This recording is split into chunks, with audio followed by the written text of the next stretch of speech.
Mabuhay Pilipinas! Maligayang pagbabalik dito sa aking channel, pero kung bago ka lang, pasuyo ng like and subscribe. Salamat agad! Ngayong araw ng Lunes, April 29, 2024, mga kababayan, tayo po ay patuloy na naapektuhan sa malaking bahagi po ng ating bansa nito pong easterlies.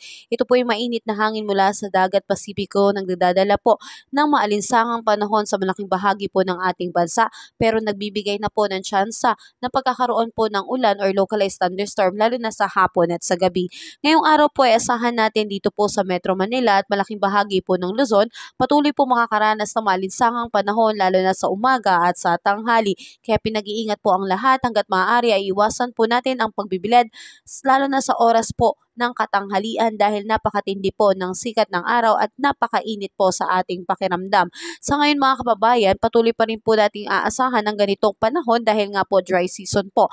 At ganun pa man, may tsansa na po ng pagkakaroon po ng kalat-kalat na pag-ulan at maulap na kalangitan lalo na pagdating ng hapon at sa gabi. Sa ngayon mga kababayan, dito po sa bahagi ng Visayas at Mindanao, posible pong magkaroon po ng pag-ulan dahil po sa epekto ng Intertropical Convergence Zone na nagdadala po ng pag-ulan lalo na po dito sa parte po ng Sargent at ng Davao Region. Kaya asahan din po natin lalo na pagdating po ng hapon at sa gabi ang pagkakaroon po ng pag-ulan at localized thunderstorm. Sa ngayon mga kababayan, patuloy pa rin po nating nararanasan ang mainit na panahon. Wala pa rin po tayong bagyong namamataan sa loob at labas ng Philippine Area of Responsibility, kaya wala pa po tayong dapat na ikabahala. Ang nakakabahala po ngayon ay ang matinding init na ating nararanasan, kaya ugaliin po nating uminom ng tubig palagi upang iwas po sa dehydration at ugaliing magdala ng payong o magsuot ng sombrero bilang pananggala sa tindi ng init ng araw lalo na po kung lalabas po tayo ng bahay.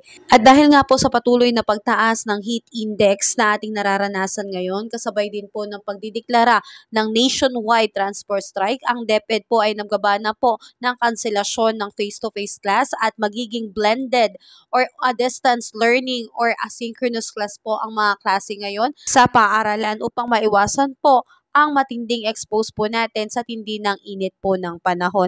Kaya muli mga kababayan, wala pa pong bagyo. Ang tanging namomerisyo po sa atin ngayon ay ang tindi ng init ng panahon. Pero ugaliin nating uminom ng tubig at tayo po ay palaging mag-ingat. Kaya kabayan, kung nakatulong sa iyo ang video na to, please like and subscribe.